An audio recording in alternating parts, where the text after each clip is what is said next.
What's going on, YouTube? I'm back with another video. In this one, we're not going to be drifting. We're actually starting a new series on the channel, and that's going to be fixing my abandoned 240 SX.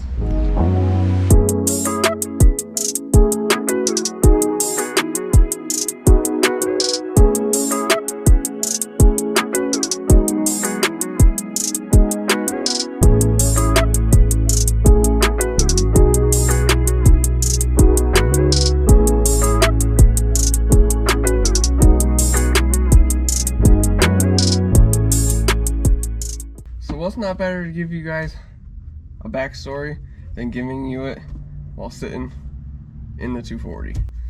I picked this car up about 4 or 5 years ago when I was in high school. I always had a dream of owning a 240. I used to watch MLZ's videos when I was young, and he had that cream S13 240, and dude, I fell in love with it. And I couldn't find anything. Like up in Michigan, we can't find nothing, and if we do find it, it's super rusty. This was the first 240 listing that I came across, and it was local in my town. When I went there, dude, this car was in pretty bad shape. The head was torn off of it, it was blown up, it had stop leak in every port of the block that was blocking the coolant from going into the head.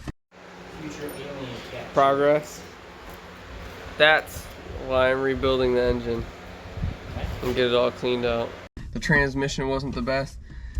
It was shoved in a barn with grass almost up to the top of it. It was pretty crazy. It was definitely the definition of a barn find.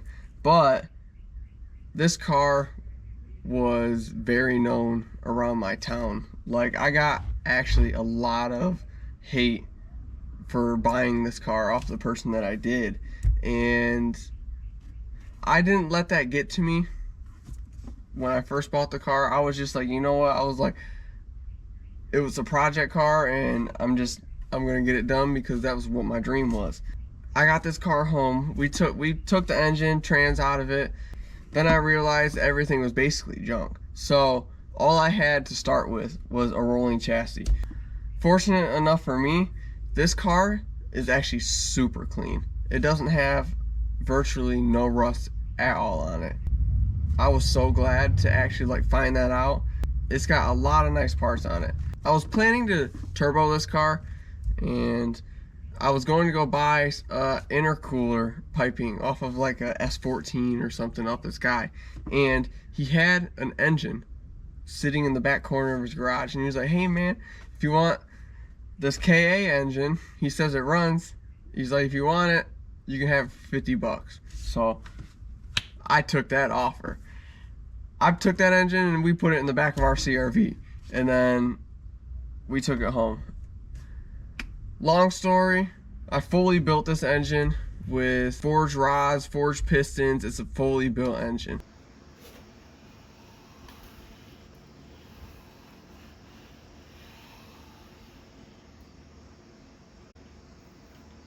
And then I have a GT30 76R turbo on it. Ever since I put this engine in the car, I've had nothing but problems. I've had problems with the coolant. The car wouldn't stop overheating. I ended up figuring that out. I guess when I plumbed the lines for the turbo, it canceled out pressure on certain parts of the cooling system, and it wasn't letting the coolant out of the head. So then my car would eventually start to creep up and then overheat. I figured that issue out. Then the next one was the brand new turbo that I spent a whole bunch of money on ended up blowing its turbo seals out. So then I tried to warranty the turbo. Being a high school kid and being on the high school budget that I wasn't able to assemble this car in a weekend or nothing like that. This took a pretty long time for me. I had a lot of problems with it.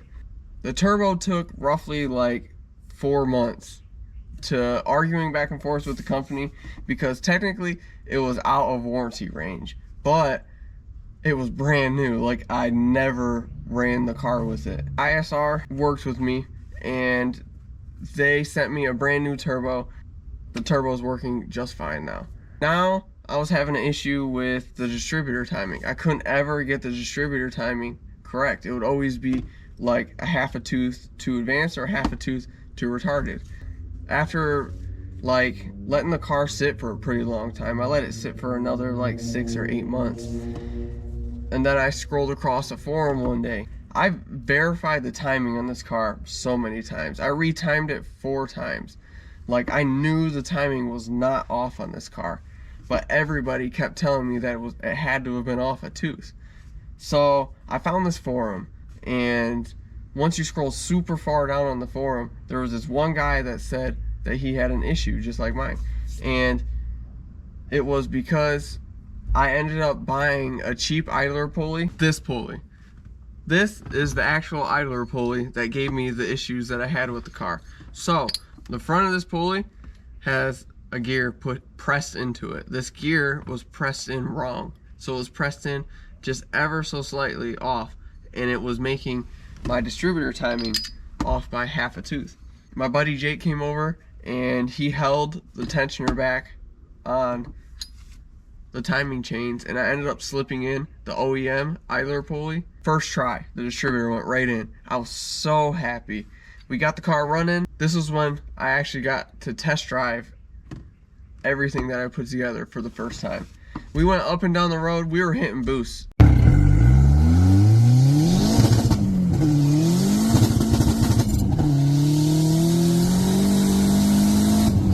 Like, it was boosting. We were hitting like 20 psi, 22 psi of boost. It was ripping. We got back here, everything was seeming all right, and then the car started running a little rough again. I let it sit for about another month, and then I came back out to it, started it up, and I could hear a real aggressive exhaust leak on the engine. The manifold that I had made for this engine, yes, I made a manifold for this engine because I was on a budget. I couldn't afford $1,000, $1,200 manifold for this car, being off of the high school budget that I was on. So I bought like a MazWorks tubular manifold kit, and I was working at a welding supply company at the time, so I had the availability to a very high power welder, and I ended up welding this whole manifold together, and it actually works really good. But I ended up welding it with that high power welder. Little did I know that I ended up warping the flange that goes onto the head. Now it leaks right there at that flange. I know it might not seem that this car is very abandoned, but ever since I had that issue, I basically lost all motivation for the car. I had the G35 at the time, and I had a plan to go drifting, so I started building on that car. I put a whole suspension on that car, and then this car just basically went on the back burner. And then I bought my 350Z, and then that car I just drive around and I enjoy. But this car, for about 2.5 years, I have not touched this car. That's going to change today. Today, we're going to start the series on fixing my high school dream, my abandoned 240SX. If you guys want a full build sheet on my 240, drop it down in the comments. Let me know that that's what you want to see, and I'll make a video for you guys.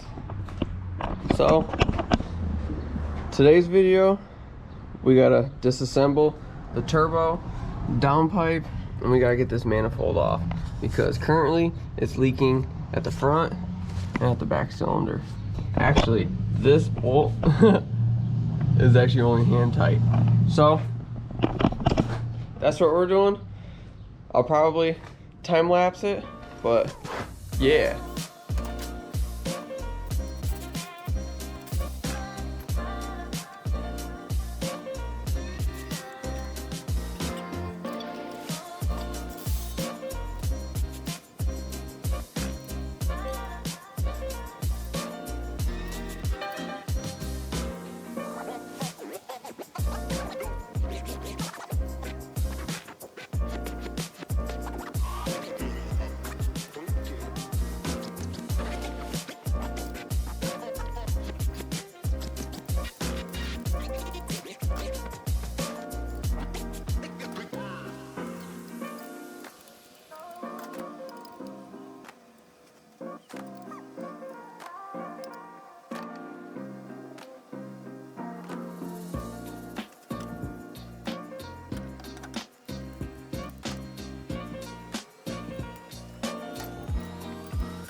Alright, so we got the manifold off of the 240. This right here is actually one of the first pieces that I've ever fabricated, and I actually made it when I was in high school. But we got it off the car. As you can see, it's pretty black on the front cylinder and the back cylinder. You can also see it pretty good on the manifold gasket.